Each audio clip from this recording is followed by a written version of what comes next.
Who is going to win, Kemi Badenoch or Robert Jenrick? It is all to play for, down to the members now. Robert Jenrick joins us now. Very good to see you this morning. Talking to people now who are watching this, who may be members, who've got their chance to vote in all of this, why should they vote for you? I mean, you've talked about policies, not platitudes, but what are the policies that are going to turn the fortunes of the party around? Well, look, good morning. I think there is a profound choice now for the members. What I'm offering are serious policies to tackle the big issues facing our country. On migration, I want us to have a cap set by Parliament for the first time to bring down legal migration in this country to the tens of thousands or even less.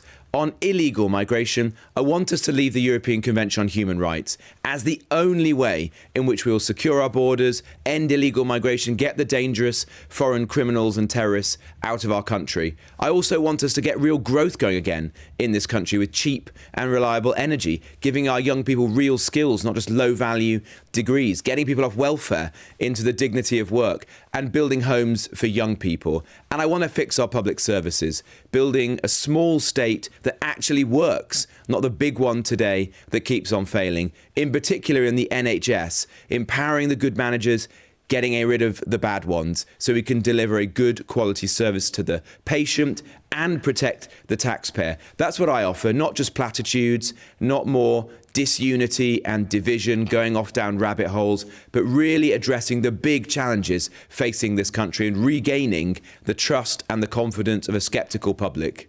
And there's people in your party who are very sceptical as well, very sceptical about you and your sudden conversion to the right.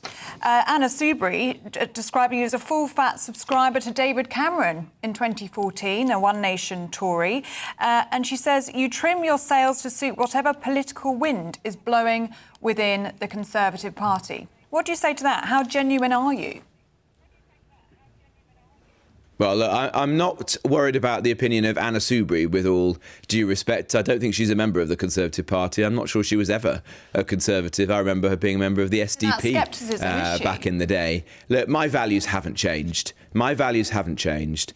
And I believe passionately that this party should occupy the centre ground, the common ground of British politics. And those are the things that millions of people in our country care about, like controlling our borders, being tough on crime, getting homes built for young people, lowering taxes by getting real growth going again in the economy. That's my agenda. It's not about platitudes. It's not about further division or drama. The public is sick of that. They want the Conservative Party to be professional and competent now, and that's what I offer in this leadership race. Well, what is interesting with what you said there, I mean, occupying the centre ground, is that a message which has got across? Because the Telegraph's reporting this morning that a lot of centrists, I mean, what you would call One Nation Conservatives in the party, are apparently, the paper reports, threatening just to bin their ballots because they don't feel they're being represented. Well, I don't mean the centre ground. What I really mean to say is the common ground. I don't think people in this country are just equidistant between left and right. That doesn't exist. What people want are politicians and policies that provide practical solutions to the challenges that they face. And those are on immigration, on the economy, on the NHS, on getting homes built for young people, on crime. Those are the issues I want to focus on. And they are not about left or right. They're about the common ground. And that's where I think we will regain the trust and the confidence of the British public and take the fight to Labour, hold this failing Labour government to account. Can I ask you then, on those key issues, I mean, some would say, the Labour Party is saying you're tainted by the last government. I think, you know, a lot of people would say, well, look, you were Immigration Minister and you did resign because you thought things weren't going in the right direction.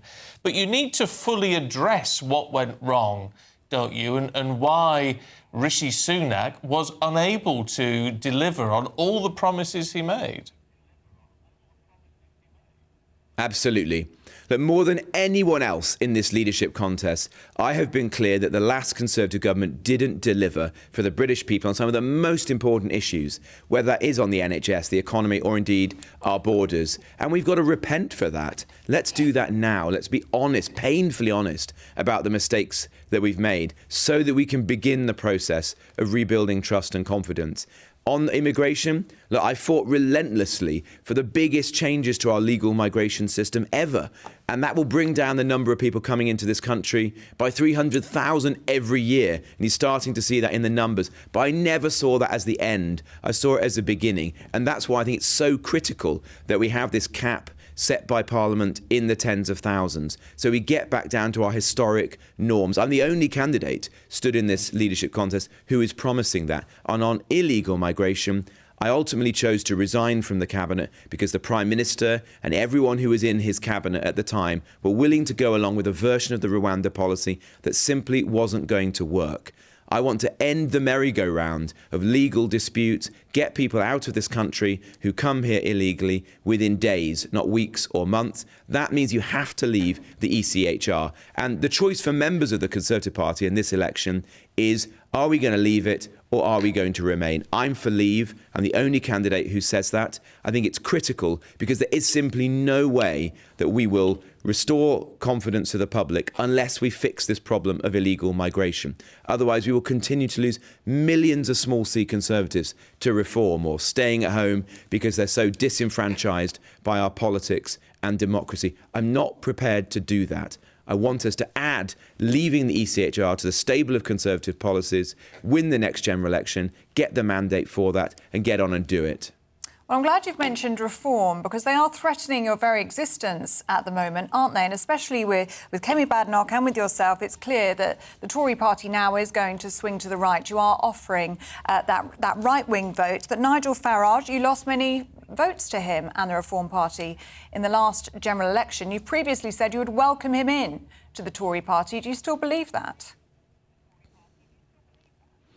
Well, I said that when he was a GB News presenter, not back as the leader of another political party. So it's not practical now that he's leading Reform. I don't think he wants to join the Conservative Party. What I'm going to do is by having very clear positions on the issues that people care about, like legal and illegal immigration, like crime, like extremism, like defence, the issues that millions of small C Conservatives care about and have driven them away from the Conservative Party because they didn't think that we were Conservative enough on these issues. I'm going to be crystal clear. And as a result of that and my record, the fact that I fought for these policies in government and ultimately chose to resign when I couldn't get any more and make the case in Parliament and the country for change, I'm going to hopefully bring those people back to us. Make the Conservative Party the natural home for small C Conservatives again. And you're already starting to see that. People joining my campaign who had previously said that they were going to vote Reform. Nigel Farage himself sounds rattled. He is worried that if the party was led by someone like myself, with my record and my policies, we would make Reform redundant. That's my job. That's what I need to do. Convince a sceptical public that we are under new management and that we have the leadership and the policies to address these issues once and for all. Would you serve under Kemi if she wins? Well, I've got a lot of respect for Kemi and we are good friends, and I think that both of us would adopt the position of serving our party regardless of who is its leader. But I want to win this contest. I'm working extremely hard to persuade the members. And for them, there's a big choice. I think it's a profound choice. And on the issues we've just been debating, it is, do you want to have a cap set by Parliament or not? I do. Kemi doesn't. Do you want to leave the ECHR and restore control of our borders? I do. Kemi's not prepared to do that. She thinks that it's reformable.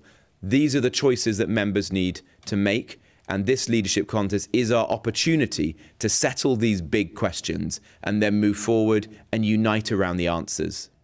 How do you feel about debating Kemi Badenoch on GB News next week?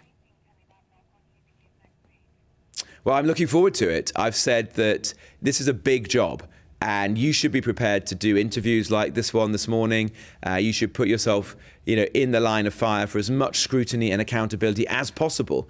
And I will debate Kemi wherever, whenever. And I'm very much looking forward to doing it in the first instance on GB News. We look forward to it as well. Really good to talk to you this morning. Thank you. Well, of course, here on Breakfast, we have an open invitation to Kemi Badenoch. If she would like to come on this show and just do what Mr. Jenrick did, then she's welcome anytime she likes. Drop us a line. We shall squeeze you in.